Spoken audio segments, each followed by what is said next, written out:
Good afternoon, everybody. The late shift in our 3 days, but wonderful that we've all got some energy to get us through. And I think the last couple of sessions this afternoon actually will be quite exciting as we start to distill and synthesize our thinking.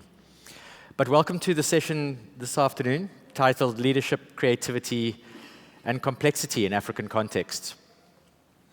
Over the past few days, it's kind of been a couple of recurring themes that have emerged through our conversations that, the topics that we're discussing, even the session we just had just now, that the world is getting messier, more interconnected, more, let's call it, complex. And whether we're talking about climate change, agriculture, inequality, urbanization, technology, education, governance, we're confronted by challenges that are deeply interconnected and increasingly difficult to understand through traditional disciplinary lenses.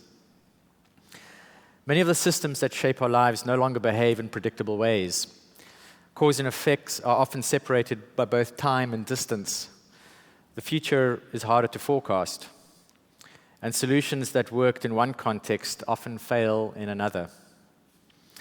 And as a result, many of the leadership models that we have inherited, models rooted in certainty, expertise, control, prediction, are increasingly being tested by the realities of the world around us. And these raise some important questions. What forms of leadership are needed in contexts characterized by uncertainty, interdependence, and systemic complexity? How might creativity, imagination, and design-led ways of thinking contribute to more adaptive and regenerative leadership approaches? What might African contexts, knowledge systems, practices, lived realities contribute to global conversations on leadership and complexity? How might we move beyond imported or inherited leadership models towards forms of practice grounded in local realities, collective agencies, care, and relationality? These questions feel particularly relevant at this moment. Across this continent, individuals and communities navigate extraordinary complexity every day. We encounter informality, uncertainty, resource constraints, rapid change, ingenuity, and adaptation at a scale that often challenges these conventional models of leadership and leadership development. Yet perhaps it is precisely these realities that offer important lessons for the rest of the world. Lessons about interdependence, lessons about collective action, and lessons about adaptation. And lessons about what leadership looks like when certainty is no longer available. So to help us explore these questions, we are fortunate to be joined by two remarkable thinkers and practitioners whose work approaches complexity from different but highly complementary perspectives. I'd like to welcome our first speaker, Dr. Amollo Ambole, who's an urban futurist, a design researcher, and development strategist whose work explores how African cities, communities, and institutions can imagine and create more inclusive and transformative futures. Based in Nairobi, her work engages deeply with the complexity of urban systems and the challenges of creating change within environments characterized by uncertainty, inequality, and rapid transformation. Our second speaker, Professor Kosheek Sewchurran, is a leadership scholar, educator, and practitioner from the University of Cape Town's Graduate School of Business. And his work explores leadership as a deeply human and relational phenomenon, helping leaders reconnect with lived experience, meaning-making, and the practice of leading amidst complexity. Through teaching and coaching and research, he challenges us to think differently about what leadership is and what it might become. So my hope for this session is not to leave with a whole set of answers, as complexity rarely affords us that luxury, but rather questions about leadership, questions about creativity, questions about the assumptions we hold regarding change, and perhaps new possibilities of how we might lead, learn, and act in an increasingly interconnected world. So to help us begin this conversation, I'd like to invite Amollo to offer her opening framing. And I've asked Amollo to help us to sort of ground ourselves in the reality of complexity itself. Through your work, you engage with challenges and opportunities that emerge when people, systems, infrastructure, and technology and society interconnect. So Amollo, over to you. Thank you so much, Richard. It's such a pleasure to be sharing the stage with you and also with Kosheek to discuss ways in which we can rethink leadership in this age of complexity. Will I have the clicker so that I can move through the slides? Oh, it's up here already. Yeah. So before I start, maybe to just repeat for those of you who haven't heard me talk about my name and its origins. Amollo is a name that is common in Kenya, Uganda, and Tanzania, where the Luo people come from. And disappointingly, in Kenya, we've forgotten the name. We've forgotten the meaning of the name. So I've asked my grandmother and lots of people, and people don't seem to know what Amollo means. And then luckily, I met colleagues and friends from Uganda who told me that in Uganda, Amollo is given to a child who's born during the harvest, and therefore it means abundance. So since then, I have adopted the Ugandan meaning of my name. And what I'd like for us to do here today is to really share stories of abundance. How do I do this? Green, with the green? Green one, yeah. What comes to mind when you think of the Congo Basin? Often we hear stories about wars, we hear stories of scarcity, and a lot of environmental challenges that are facing people who live in the Congo Basin forest.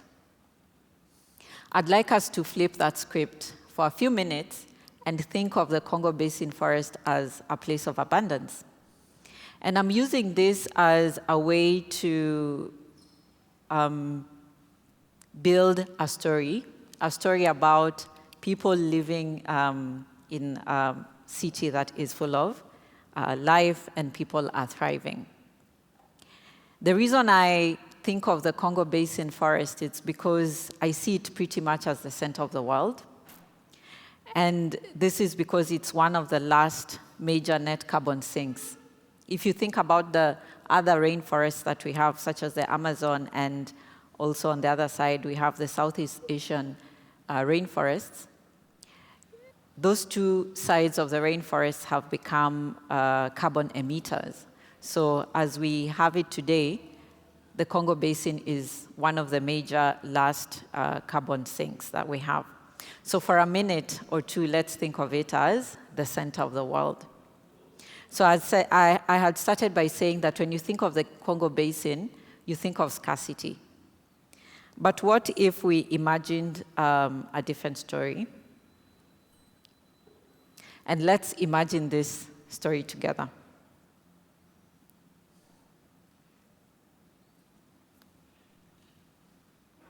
So at the edge of the Congo Basin forest, there's a city that I'm calling Pazuri. Anyone, Swahili speakers, to tell us what Pazuri means? I'm looking at Mugendi. Nice place, yes. So let's think of a city called Pazuri, which means it's a nice place, it's the good place. So Pazuri is a city that is led by a mayor, and her name is Asali. Asali means honey, and this is an appropriate name for a leader who is well loved by her people. But this was not always the case for Mayor Asali. When she came back to Pazuri after studying abroad for many years, she thought she had the answer to the problems of Pazuri.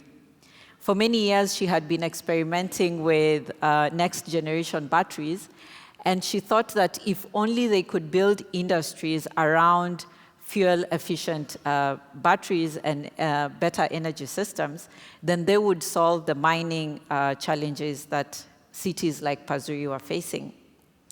When she came back, she realized very quickly that the people of Pazuri didn't want to hear anything about next-generation batteries.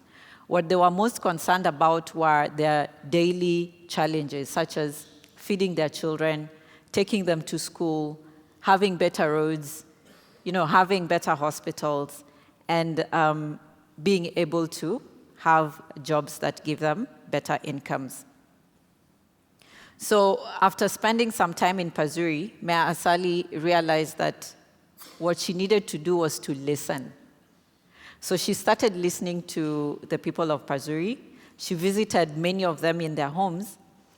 And the obvious answers to the what question was that we need better jobs, we need better schools and hospitals. But when she asked deeper questions, such as the why do you need better schools? Why should the road be paved? Why should we build hospitals? It soon emerged that what everybody wanted was to thrive. Everybody wanted their children to grow in a healthy environment and to be able to live meaningful lives.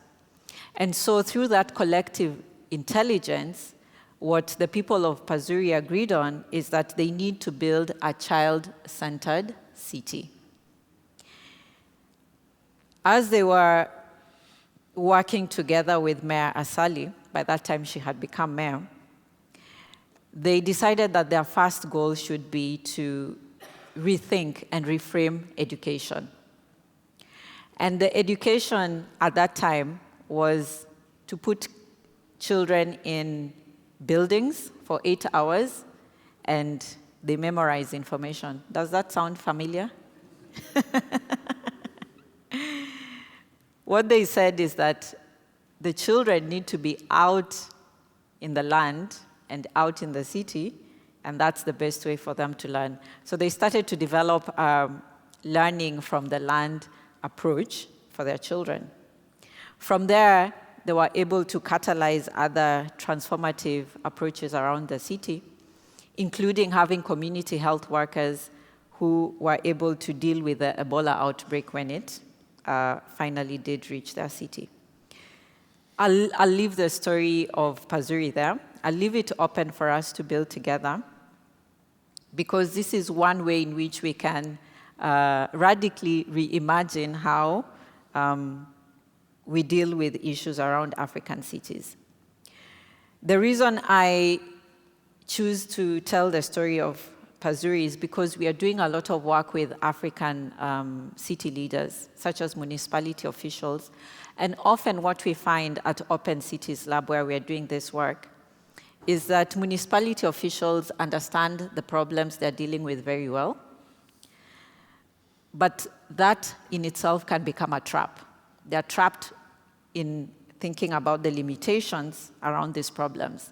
And so using narrative prompts, such as Pazuri, is one way in which we can think differently with municipality officials around solutions. A place like Pazuri doesn't have the same limitations. Mayor Asali has a lot of space to experiment, and so when we think together around such stories, then we are allowing ourselves to think about our solutions differently. Some of the other work that I'm doing with the African Centers for, I did do work with the African Center for Cities. I was going to talk about the African Cities Research Consortium. I'm doing a lot of work around cities, so I confuse this work. So with the African Center for Cities, we did a revolutionary program called the African Mayoral Leadership Initiative, and we launched it right here at the D School. I was happy to hear from the Vice Chancellor yesterday that this is a convening space.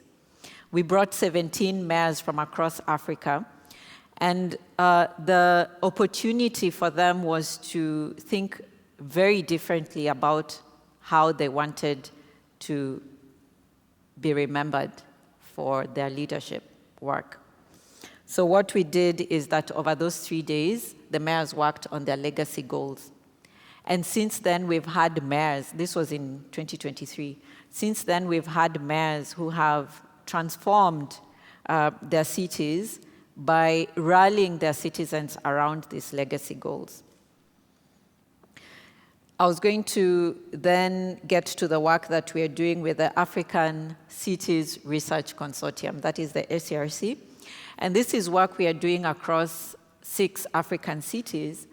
And from supporting work that is being done by communities from the ground up, we are able to support city leaders, think through how they transform policies.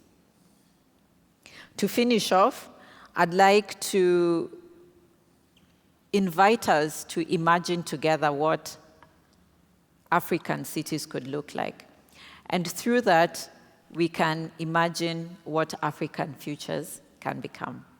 Thank you very much. Thank you. Thank you. Thank you, Amollo. There's 2 concepts that you picked up there. Concept of collective intelligence, which has been a conversation we've seen over the last few days. And then also something new in some ways, which is about rallying the citizens around goals and around a vision. And it helps, I think, us understand the complexity of systems we inhabit and different approaches that leaders need to start thinking about beyond their sort of traditional sort of spheres of influence. And so I'm going to ask Kosheek to help us explore a little bit more about the human response to complexity. How do we make sense of uncertainty? How do we show up in relationship with others? And what kinds of awareness and courage and relational capacity may be required to lead effectively in this complex environments, be it cities for mayors, or be it in some of the topics that we spoke about earlier before lunch.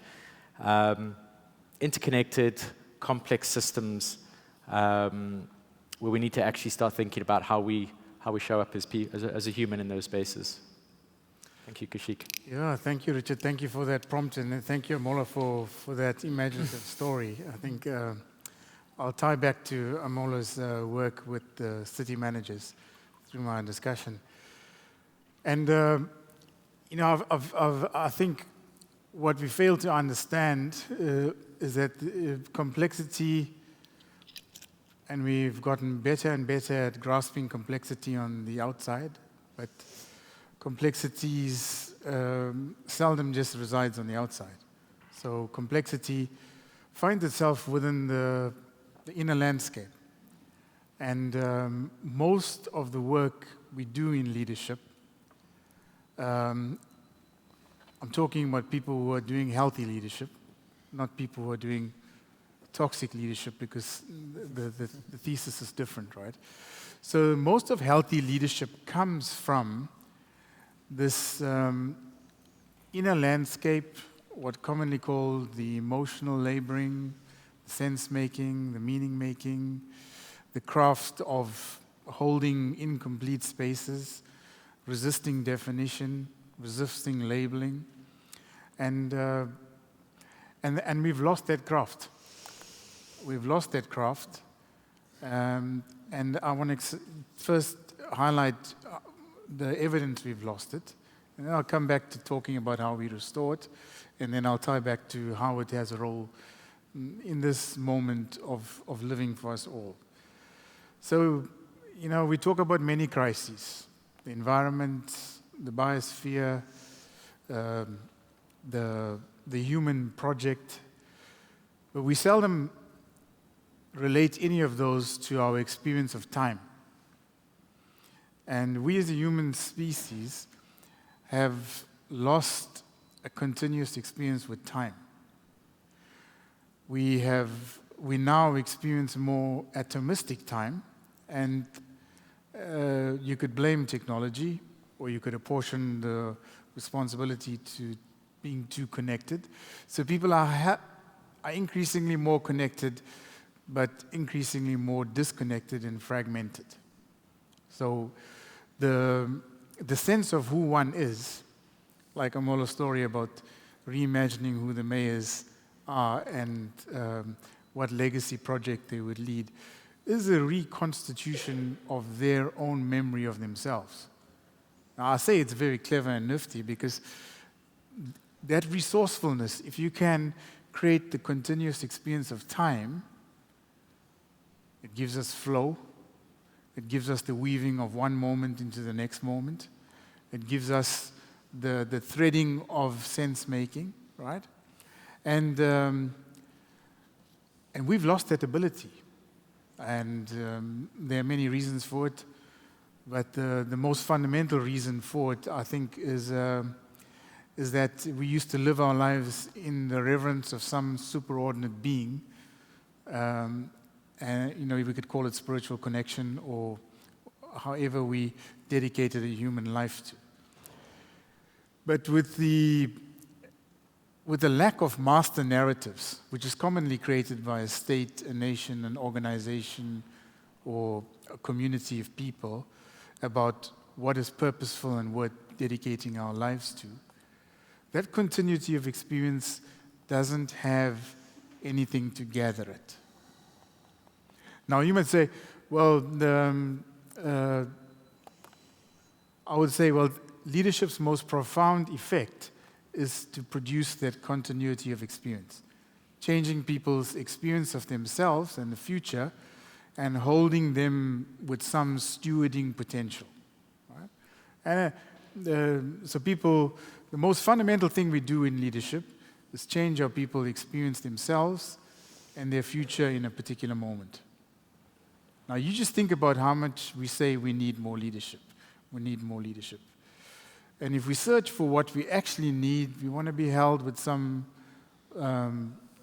pull to something larger than us to contribute and be a part of. But we live in a moment with so many crises, so many complex, interrelated challenges, that fostering any sense of common directionality is difficult, challenging, but is inseparable from what we would commonly understand as leadership, right? Which is what you were doing, Amollo. I mean, this is what you're doing at the Mays, I think, is producing a leadership stewardship, because they can hold time more continually and take things through, right? Because one of the hardest things we have is that we all know we've got serious challenges, but we don't match that with any actions. We don't match that with any discipline. We don't match that with a sense of continuity. You might say we lack discipline, we're not, but I think it's more a result of us being unable to restore the inner landscape and the way it gets centered when you have purpose. So when you have purpose, this moment folds into the next moment, and the aesthetic feeling of that, the joy, the exhilaration, the disappointment, the full life experience is held with some continuity, right? And that is what purpose does. So purpose, you could say, look at this chart, right? So this is what Richard was trying to explain to us about complexity. So in a human, if we see ourselves as organisms, we're merely oscillating as perceptually guided organisms in the world. And when we say we're a community, we produce some durable trajectory in terms of who we are and where we want to go, right? And organization's no different. So if you produce leadership, you have this durability in directionality and momentum and coherence of ideas. And so the production of leadership in this moment is a human craft. AI can help, but it can't do that for you, because you need the human agency. And so what I've come to understand from all my work with colleagues and students and organizations and businesses is that leadership production is an entirely human capacity. One has got to do it for themselves. One has got to do it with other people in an organizing context. And one has got to do it regularly, because when you become an adult, you realize that having purposeful directionality isn't a constant. It's a variable, if anything. It goes up, it declines, and what it requires is a human being to foster some purposefulness about what a good life amounts to for that moment in their constituency. So purpose is the thread that pulls the future into the present. It's the thing that gives continuity to experience. It organizes energy, attention, sacrifice, and hopefulness. Now, without this, directionality and effort fragments. Right? So, it's an all too human craft, and if I ask Amollo to describe how she does this with the managers, it's more likely that the purpose work she's doing with them about imagining a legacy is imagining a legacy for each of them within themselves, restoring that inner landscape and its equilibrium. And with purpose, I think life gathers, it begins to gather itself. And when that happens, the richness of experience is multifold, and it builds a momentum, right? So, what currently organizes the movement of your life? Personal purpose, organizational or institutional purpose, nationhood. We don't have that, so I don't know where we will get it from, or community, right? But I'm just highlighting to you the multiple places acts of leadership have to produce the continuity of human experience by helping people find the articulation of what this moment asks us for dedication towards. And I think it's inseparable to think about leadership and creativity without understanding that the human spirit has to be restored, right? And I think I'm channeling a few people with saying that creativity is a human capacity for staying open. And I would say we're all born with some human capacity to stay open, and then life happens, no matter how poor or how impoverished, and we tell ourselves stories about what we need to protect for, and then we get a divided self, a self that is oversized in what it needs to protect for, a real self with all the innate capacities and temperaments, and the actual self in this moment.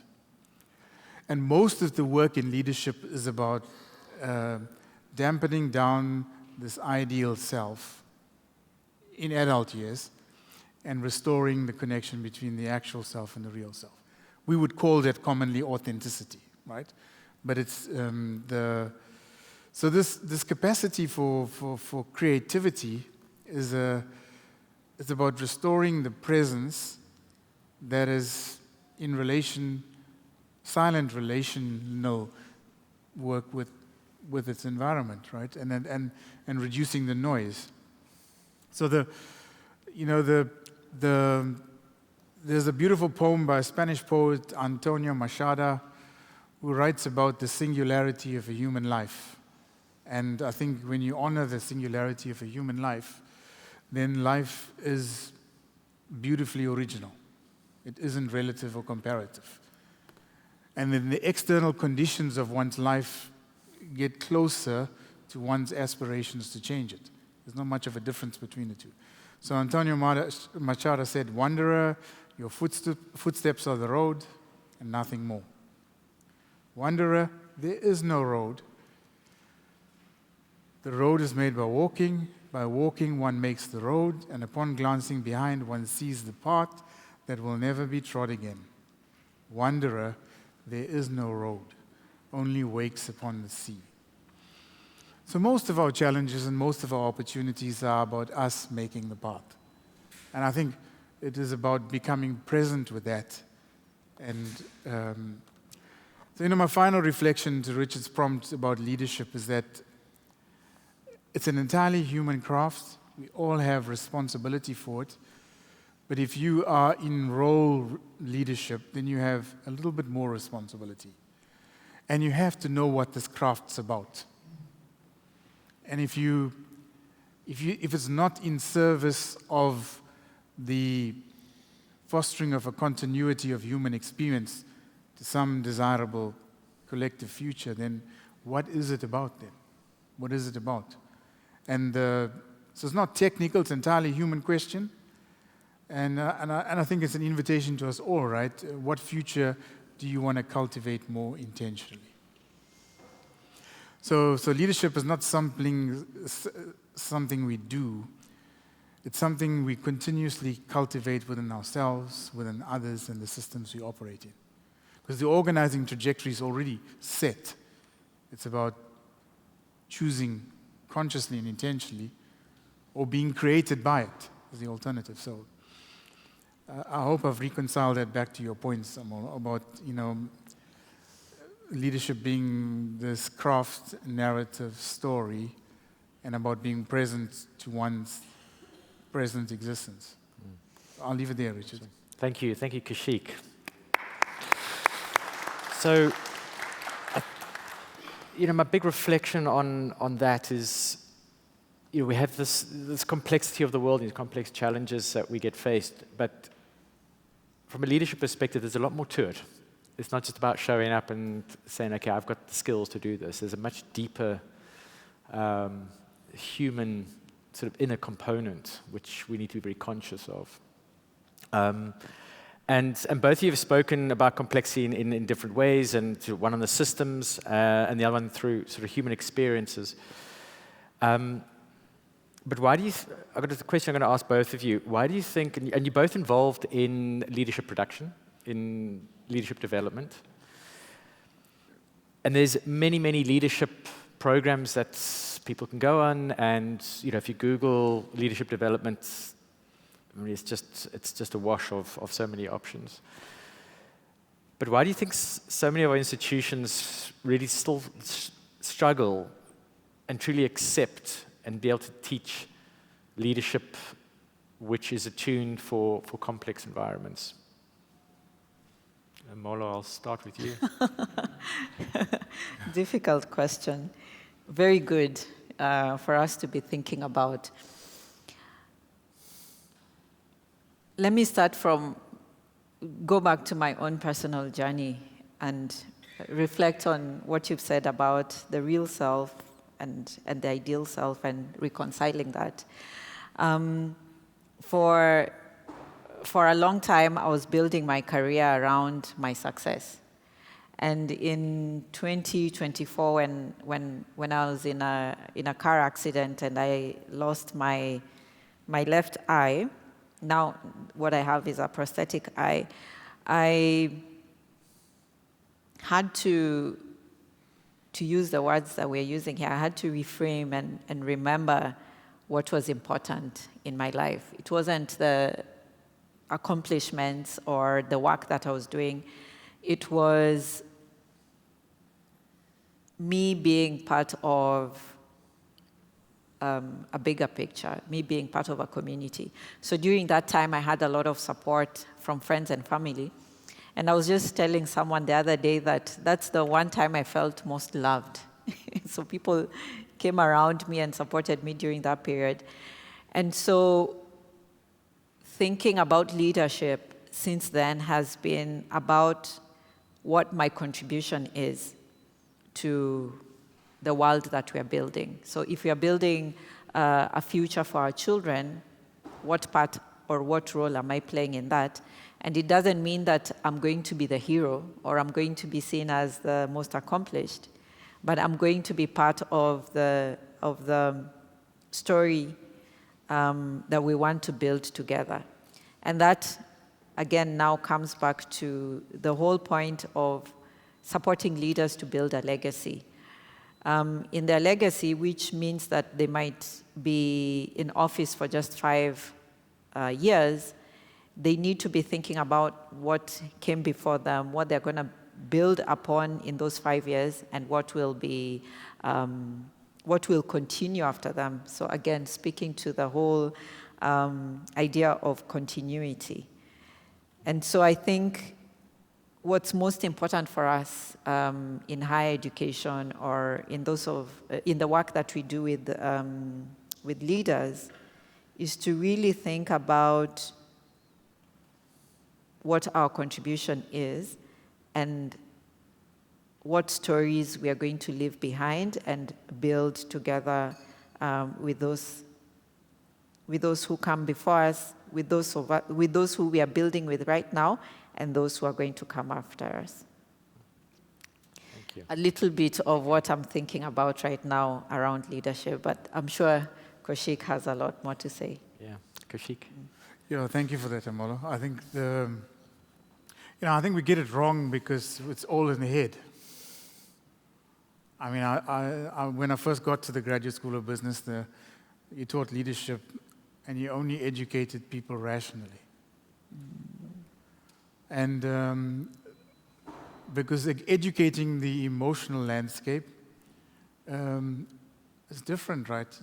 I mean, we haven't really created all the practices, the tools, the interventions. We've come a long way, and even I was considered weird, when I said, well, they have to focus on the being of people, and we had no language for that, so you had to build that out. But I mean, a design school is all built around the experience of the craft. I think I heard a lot about that. So in leadership itself, the laboratory of experience is the existing living self. And how do you bring that into any classroom environment and not see it as tangential or separate? So the short answer, Richard, is the living self cannot be divorced from any professional development. And I think in leadership development, you have to restore the wholeness of that living self. And I think that's at least what I find as being entirely necessary. It sort of feeds in a little bit to my next question. You made reference to when you first started at the GSB and perhaps sort of these older models of leadership development that existed then. Follow-up question on that. So what happens when the leadership models, those old leadership models, are applied to these sort of complex systems that we enter into? And in some ways, I guess, arriving with the wrong tools, the wrong mindsets, the wrong being. What are sort of some of the consequences that you start to see happening? We traumatize places. Actually, we traumatize places. I mean, you graduate a broken human being, and the broken human being goes into an organization and breaks more human beings because he doesn't know how to restore wholeness, or she does not know how to restore wholeness. And I think you can't avoid that question any longer. So, I mean, the consequences of graduating anybody into leadership and giving them a label, if they haven't done the inner work, is severe. Yeah. So we arrive at brokenness in human systems because we're too technical about the education.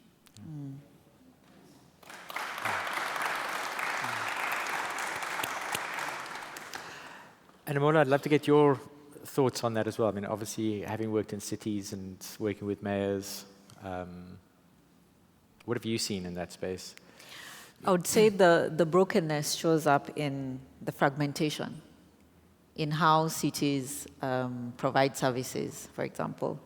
So I'm sure you also have experience of how cities are siloed in departments, and each department sees its own work as not connected to the rest of the city, and yet the city is a whole that people experience in that sense. And so with some of the work that we're doing, especially with digitization, we know that technology alone is not the solution, even though sometimes that's where we start from. We are seeing need for institutional change and culture change within municipalities, so that when you introduce the tech, then the tech has a space in which it can make those connections so that some of that fragmentation is reduced. And sort of bring it back into our context, into the African context. What might our context across the continent, not necessarily just here in South Africa, but what will those contexts teach us about navigating complexity, adaptation, resilience, and I mean, you mentioned it a little bit, the sort of co-creation, that collective intelligence. Can that help us inform new models of leadership production that can test these old traditional ways?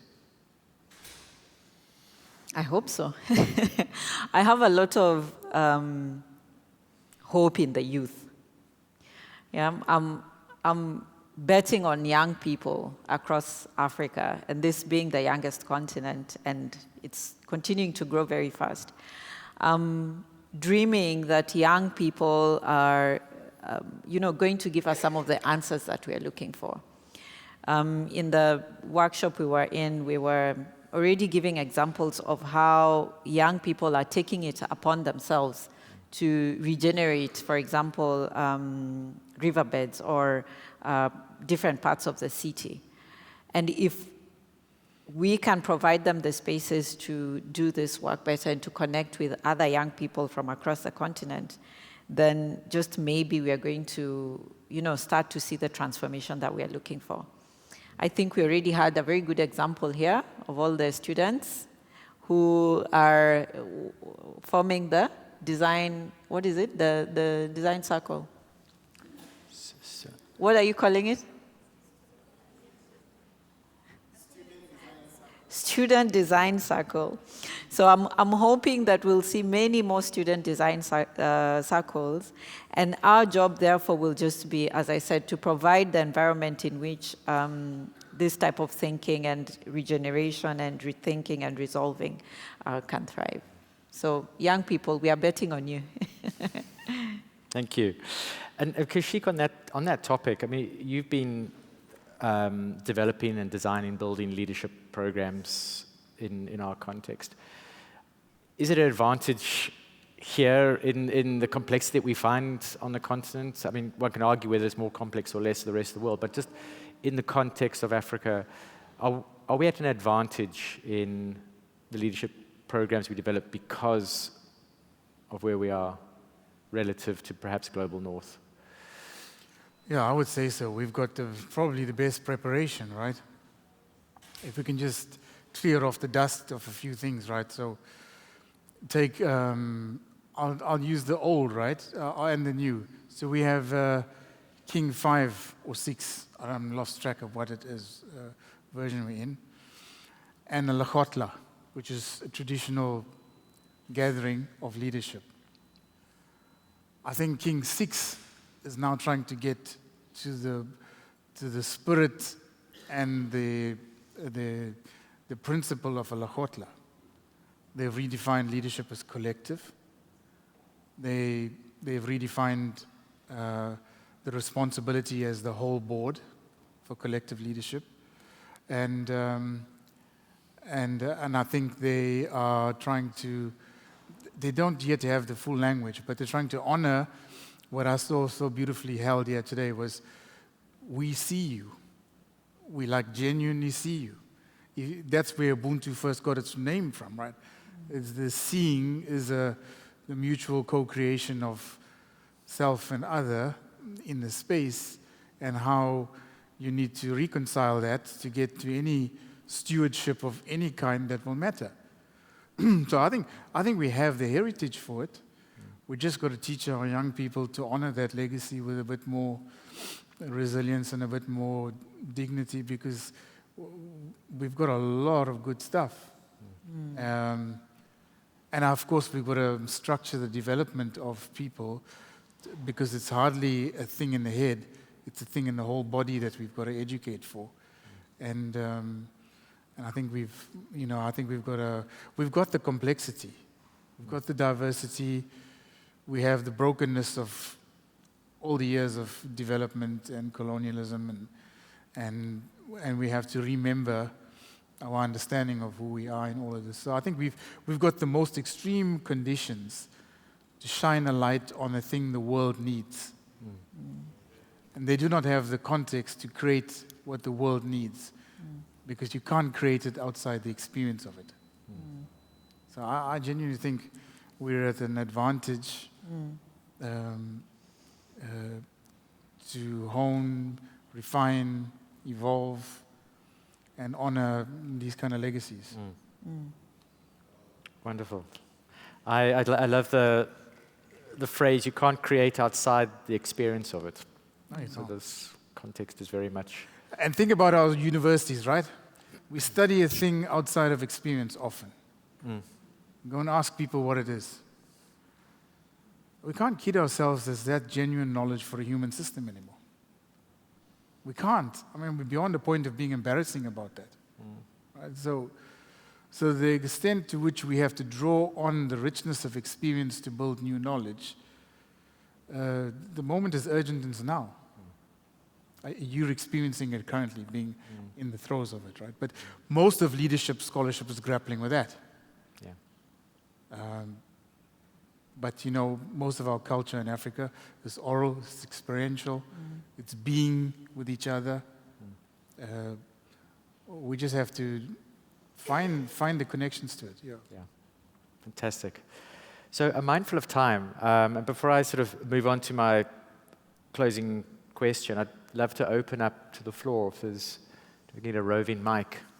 Whilst we have these two esteemed people on the stage, for anybody who'd like to ask them some on-the-moment tough questions. That's a question. Up go the hands. Yeah, I've got one at the back, and then Lavinia. Yeah, so at the back first there, to Louis. Thank you so much for the discussion. It's been very rich. You had mentioned sort of collective leadership, and I've been so curious about what it looks like to transition to that type of a leadership that sort of empowers everybody when we exist in systems that weren't built for that and cannot always accommodate that. For instance, you know, you have one president, you have one CEO, you have one director. And yet, if we know that the collective power and knowledge of people is essential to have all of us leading in a way, but the system keeps protecting itself from that, what do we do? What is the way forward? Thank you. Louis, maybe you can just mention who you are and yeah. to share, yeah? I'm Louis Montoya, representing the Stanford D School in the United States. Great. Thank you. Thank you, Louis. I could offer Louis a perspective, Amollo, unless you want to. I agree with you. If you think even of mayors, they go into elections and they win as individuals. So it's very much an individual journey. But what we've seen with mayors who are successful is that they're able to rally other people, including their own staff and communities, around a vision, so that it's not their vision, it's the vision of the people. So just a quick example, one of the mayors that we worked with in Uganda, when she won her when she was re-elected, her people were congratulating her not for winning the re-election, but for the continuity of the vision. So they were congratulating themselves also that now we'll be able to continue with our vision to green the city. They had this vision to plant, I think, 30,000 trees, and they knew that the 5 years that she had wouldn't be enough. And so they were congratulating themselves that, oh, now we have another 5 years for us to continue this vision. So I think she did a very good job of creating that space for everybody to see themselves as a leader and to own that vision that she had worked on when she was with us. Thank you. Kosheek? Just to channel Amollo, you know, one of the most interesting and it's a profoundly relevant question, right? Because, I mean, most leaders have to be able to see that world. And actually, to produce directionality in a complex human system, you can hardly do it by force or control. You can do it by force or control, but expect to kill everything in the process. And then you realize, then you have to awaken everything and give. So most of the work I do and currently do is about, you know, building the capacity for boards and management teams to appreciate that leadership is not a role, but an ongoing process of forging directionality. And then you've changed and somebody early on said working within the system. rather than on it or over it, you've changed their observation and experience of it, of being within it. And then you have real power. Yeah. Thank you, Kosheek. Lavinia, Hi, thank you so maybe just much. announce also who you are, where you're from. My name is Lavinia. I am a coach here at the D School, also a researcher at the ACDI. My question, I guess I'm curious about this continuity aspect, and we keep coming back to this idea of time. So continuity, time, and for some reason this idea of memory, and then leadership. And I'm curious if there is, are there any insights around young leadership versus old leadership within African context? Because I know for me, I don't even know if I have my purpose then sorted out, but if you don't have the purpose then to string you along or anchor you, and that takes time, what is then catalyzing this leadership, or how does it come to be without the purpose? So I'm just between the young and the old leadership, are there any differences or evidence for? I thank you for that question, and I think the purpose isn't a thing. It's a level of congruence you have about what you're seeking, right? And I think that it's, a short story, right? I think it's almost the equivalent of acquiring, we should give young people the skills to do it. Aristotle wrote very early on in his life that every human being needs to have the capacity to organize a good life. And then the church never read him for about 300 years because they seemed to be saying you can organize a good life independently of a belief in God. But he wasn't really saying. What I'm saying is that old and young people have to organize a good life within or with a belief in God or a higher power. So that capacity, we should see the capacity for purpose as not a thing you arrive at completely. It is part of the resilience puzzle in a human life. But it's an intriguing question. And we never get it. You feel held by it, but it fragments. And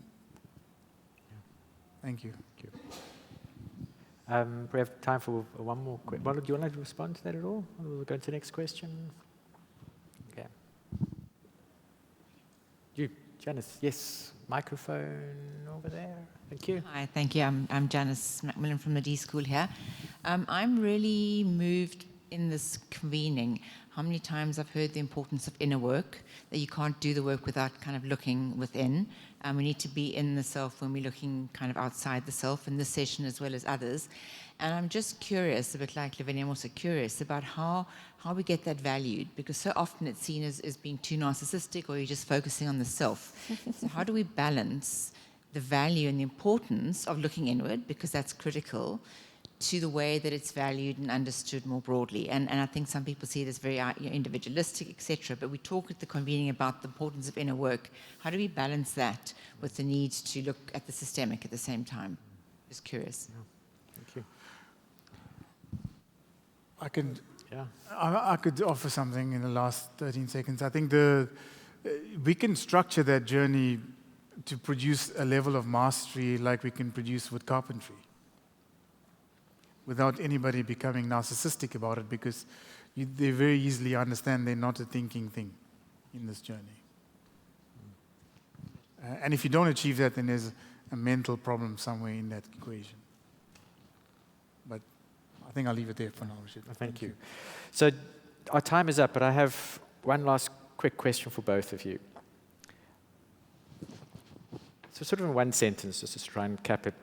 What capability do you believe leaders most need to cultivate for the future? Amollo. Resilience. Resilience. Yes. Full stop. Yes, that's it. Kosheek? I think a wordless experience of life. I wouldn't call it anything else, right? Not observation, nothing. Try for a wordless observation of life. Awesome. Thank you. You're welcome, Richard. Kosheek, Amollo, thank you so much for your insights, and thank you for your questions. Thank you. Thank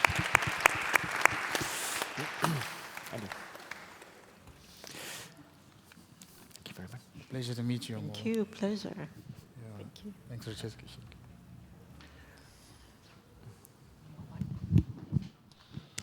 Thank you, Kosheek, Richard, and Abundance. Right, one thing we've been spoilt with in abundance here is food and drink. So we are going down to enjoy some tea and coffee and some more snacks. And we need to be back at 10 past. That gives us about 25 minutes. And then we'll be back for a guided reflection. Looking forward to that. Right, enjoy your tea, and thanks again, Richard, Amollo, and Kosheek. Let's give them another hand, guys.